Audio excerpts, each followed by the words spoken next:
Welcome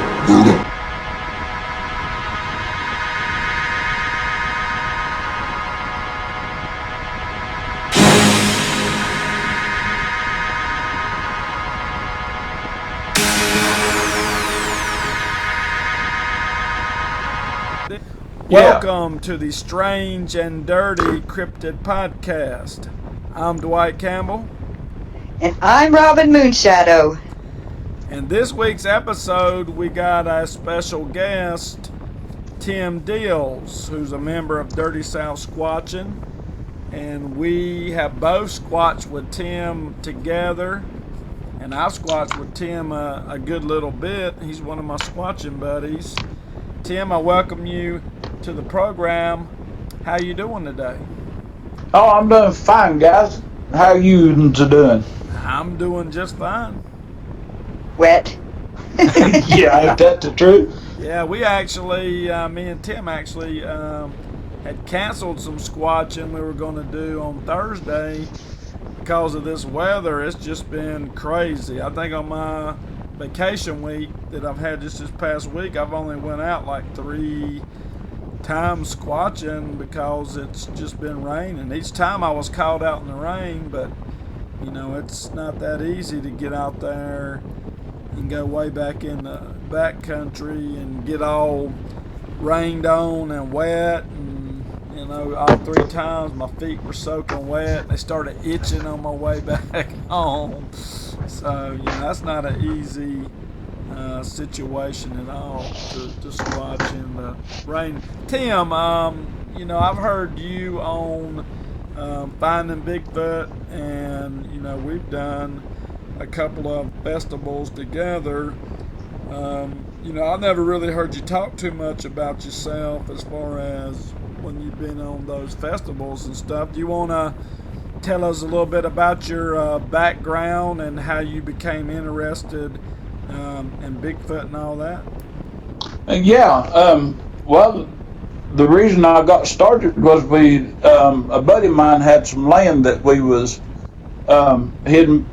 his family had owned it for years, and they lived out of state, and they'd only come up once or twice a year and stay in the little old cabin and that kind of stuff. Well, him and his family moved up and started using it, so he wanted to put up some deer feeders and that kind of stuff. He likes to hunt and fish and stuff, so I helped him do that, and just some of the stuff that started happening, that's how I got started in it, was just the things that happened there on his land, and then it's just grown from there on. And that was back in 2006 when I had my first encounter with one, and since then, I mean, it would probably take days to tell everything that I've seen and witnessed and had happened to me since then. What are some of your favorite encounters?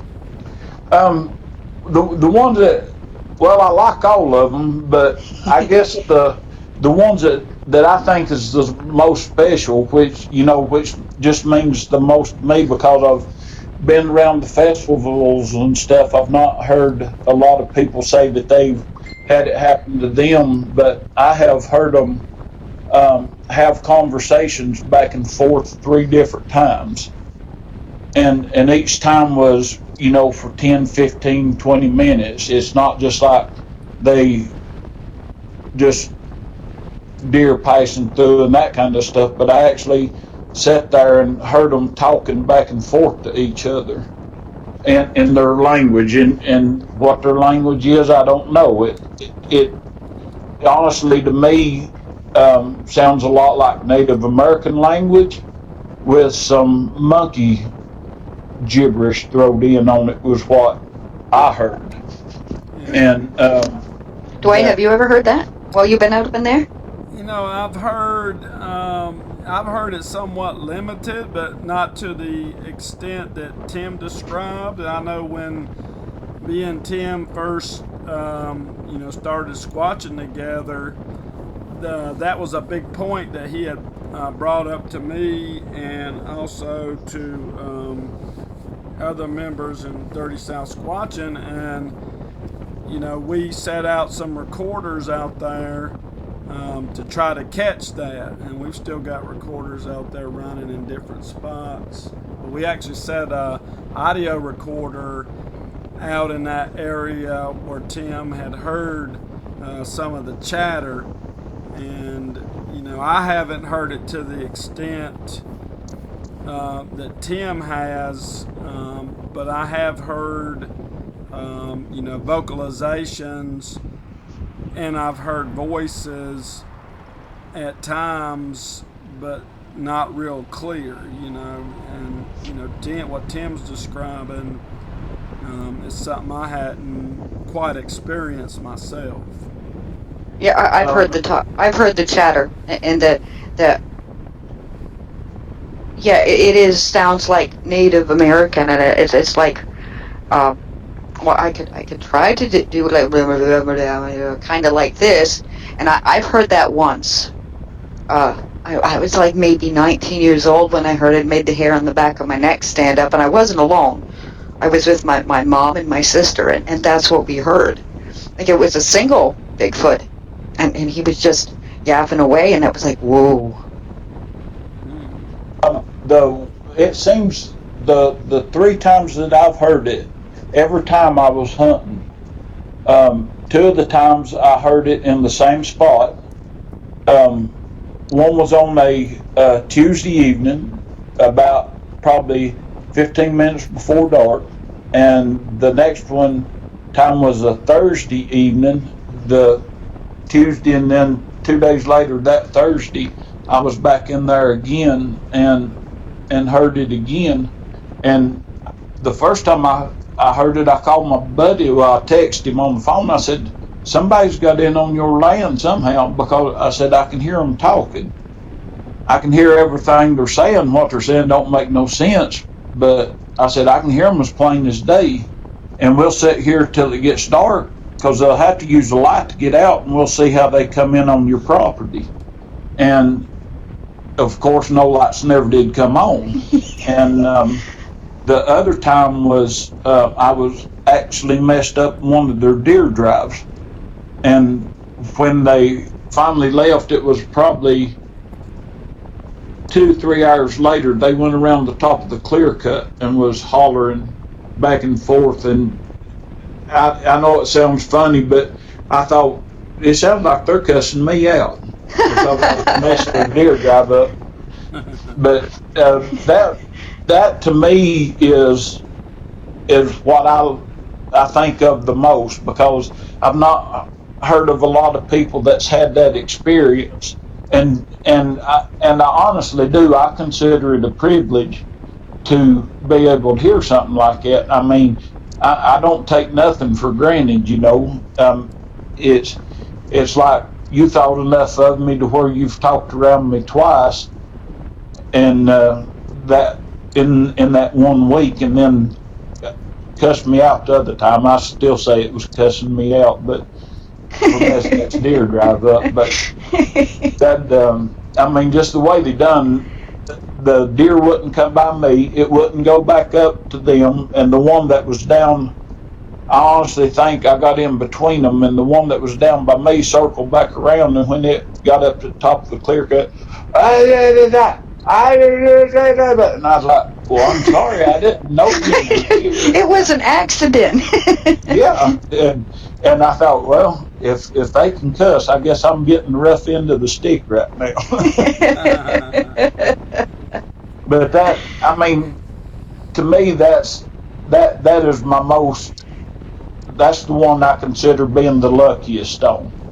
I've heard them whistle. I've had them throw rocks at me, sticks, all just like everybody else has. I've had them growl and whistle and all of that stuff. But to hear them talk like that just let me know how intelligent that they are.